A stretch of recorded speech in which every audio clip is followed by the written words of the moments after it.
नमस्कार बच्चों, आज हम लक्ष्मण मूर्छा और राम का विलाप पढ़ेंगे। ये प्रसंग रामचरितमानस के लंका कांड से लिए गए हैं। जैसा कि आप सभी जानते हैं कि रामचरितमानस की रचना गोस्वामी तुलसीदास जी ने की थी। राम रावण युद्ध के समय मेघनाथ के शक्तिबाण से जब लक्ष्मण जी मूर्छित हो जाते हैं, तब भाई के शोक में विचलित भगवान राम का विलाप धीरे धीरे प्रलाप में बदल जाता है और वे साधारण मनुष्यों की तरह विलाप करते हैं। लक्ष्मण के मूर्छित होने पर राम की सेना में हाहाकार मच जाता है। सभी इकट्ठे होकर लक्ष्मण जी को बचाने का उपाय सोचने लगते हैं। सुषेण वैद्य के परामर्श पर हनुमान जी हिमालय पर्वत पर संजीवनी बूटी लेने गए और वहां पर संजीवनी बूटी को ना पहचान पाने के कारण पूरे पर्वत को लेकर चल पड़े।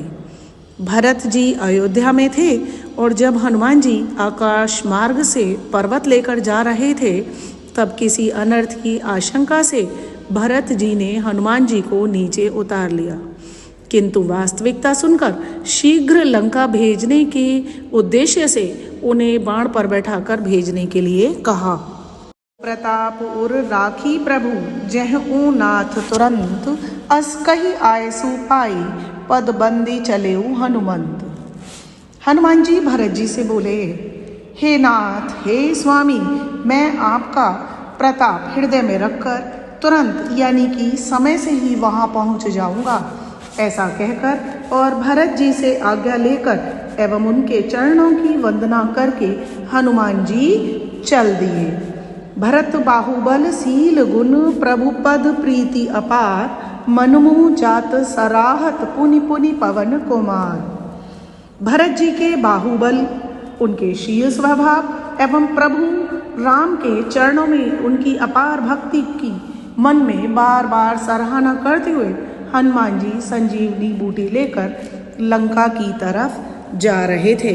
राम लक्ष्मण निहारी, बोले वचन मनुज अनुसारी, अर्ध राति गई कपि नहीं आयु, राम उठाई अनुज उर लायु।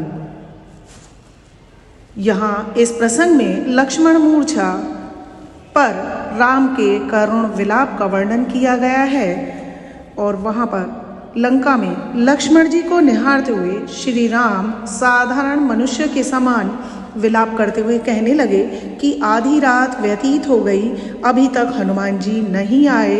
और यह कहकर उन्होंने लक्ष्मण जी को उठाकर अपने सीने से लगा लिया।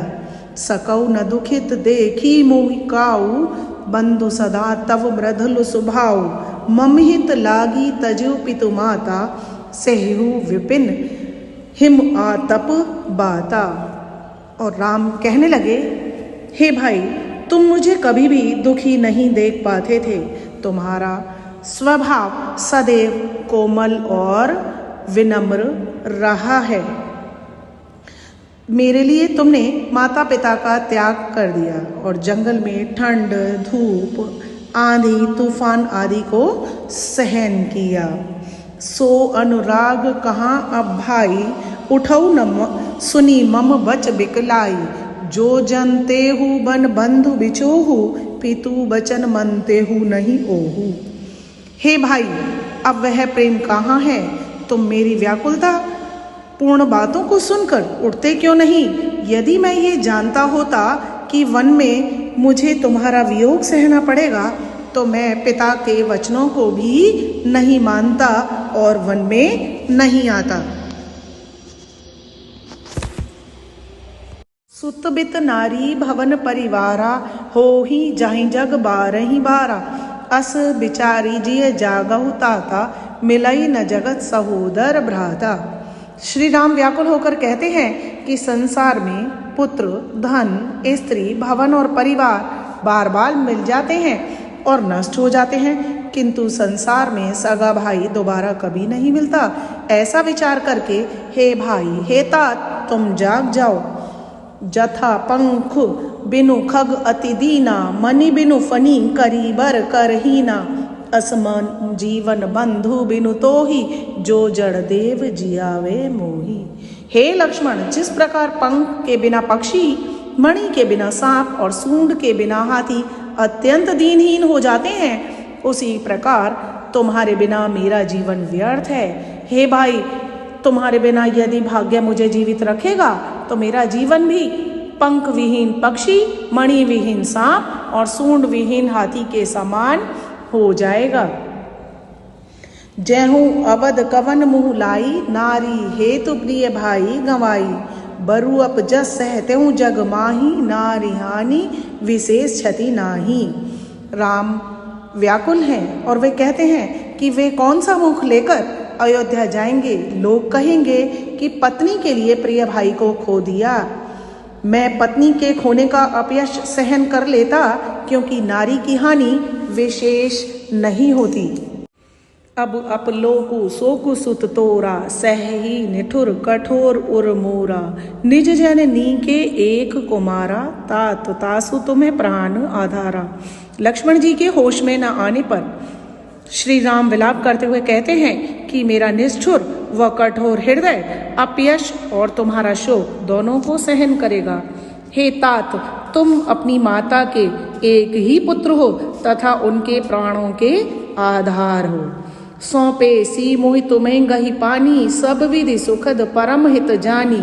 उतरू कहा देहूं तही जाई, उठी किन मोहि सिखावहु भाई। उन्होंने सब प्रकार से सुख देने वाला तथा परम हितकारी जानकर ही मुझे तुम्हें सौंपा था। अब मैं उन्हें क्या उत्तर दूंगा? तुम स्वयं उठकर मुझे कुछ बताओ। बहुविधि सोचत सोच विमोचन, स्रवत सलिल राजीव दल लोचन। उमा एक अखंड रघुराई, नरगति भगत कृपालु दिखाई। शिव जी कहते हैं कि हे उमा, हे पार्वती, श्री रामचंद्र जी अद्वितीय और अखंड है। भक्तों पर कृपा करने वाले भगवान ने मनुष्यों की दशा दिखाई है। प्रभु प्रलाप सुनि कान, विकल भय बानर निकर। आई गयु हनुमान जिमी करुणा में वीर रस। प्रभु का विलाप सुनकर वानरों का जो समूह था वो अत्यधिक व्याकुल हो गया। इतने में हनुमान जी आ गए और ऐसे लगा जैसे करुण रस में वीर रस प्रकट हो गया हो। हर्षि राम भेटौं हनुमाना, अति कृतज्ञ प्रभु परम सुजाना। तुरत वैद तब कीनी उपाई, उठी बैठे लक्ष्मण हर्षाई। हनुमान जी के आने पर राम ने प्रसन्न होकर उन्हें गले से लगा लिया। परम चतुर और एक समझदार व्यक्ति की तरह भगवान राम ने हनुमान के प्रति अपनी कृतज्ञता प्रकट की और सुषेण वैद्य ने शीघ्र ही उपचार किया, जिससे लक्ष्मण जी उठकर बैठ गए और बहुत प्रसन्न हुए। हृदय लाई प्रभु बेटौं भ्राता, हर्षि सकल भालू कपि ब्राता। कपि पुनि वैद तहाँ पहुँचावा, जेहि विधि तबहि ताहि लई आवा। लक्ष्मण को राम ने गले से लगा लिया और इस दृश्य को देखकर भालुओं और वानरों के समूह में खुशी की लहर छा गई। हनुमान जी ने वैद्यराज को वहीं उसी प्रकार पहुंचा दिया जहां से जिस प्रकार वे उन्हें लेकर आए थे। यह वृतांत दशानन सुनेऊ, अति विषाद पुनि पुनि सिर धुनेऊ। व्याकुल कुंभकर्ण पही आवा, विविध जतन करी ताही जगावा। लक्ष्मण जी की मूर्छा टूटने और उनके होश में आने का सारा वर्णन जब रावण ने सुना तब वह अत्यंत निराश हो गया और सिर धुन धुन कर पछताने लगा। वह व्याकुल होकर अपने भाई कुंभकर्ण के पास आया। उसने बहुत तरह से विविध प्रकार के प्रयत्न करके अपने भाई कुंभकर्ण को गहरी नींद से जगाया। जागा निशिचर देखिए कैसा, मानव कालो देह धरि वैसा। कुंभकर्ण बूझा कहु भाई, काहे तव मुख रहे सुखाई। कुंभकर्ण जाकर बैठ गया। वह ऐसे लग रहा था मानो साक्षात यमराज ने कोई ऐसा शरीर धारण कर रखा हो। कुंभकर्ण ने रावण से पूछा, कहो भाई, तुम्हारे मुख क्यों सूख रहे हैं? कथा कही सब तेहि अभिमानी, जय ही प्रकार सीता हरियाणी। तात कपी ने सब निसीचर मारे, महा महा जोधा संहारे।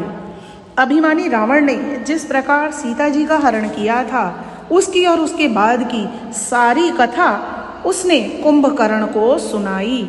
रावण ने बताया कि हे तात, हनुमान जी ने सब राक्षस मार डाले हैं, उन्होंने महान महान योद्धाओं का संहार कर दिया है। दुर्मुख सुर रिपु मनुज आहारी, भट अतिकाय अकंपन भारी, अपर महोदर आदिक बीरा, परे समरमहि सब रन धीरा। दुर्मुख देव शत्रु नारांतक महायोद्धा अतिकाया अकंपन और महोदर आदि अनेक वीर युद्ध भूमि में मरे पड़े हैं। सुनी 10 कंधर वचन तब कुंभकर्ण बिलखान, जगदम्बा हरियाणी अब 60 चाहत कल्याण। रावण की बातें सुनकर कुंभकर्ण बिलखने लगा और बोला, अरे मूर्ख, जगत जननी माता जानकी को चुराकर अब तू अपना कल्याण चाहता है, यह संभव नहीं है।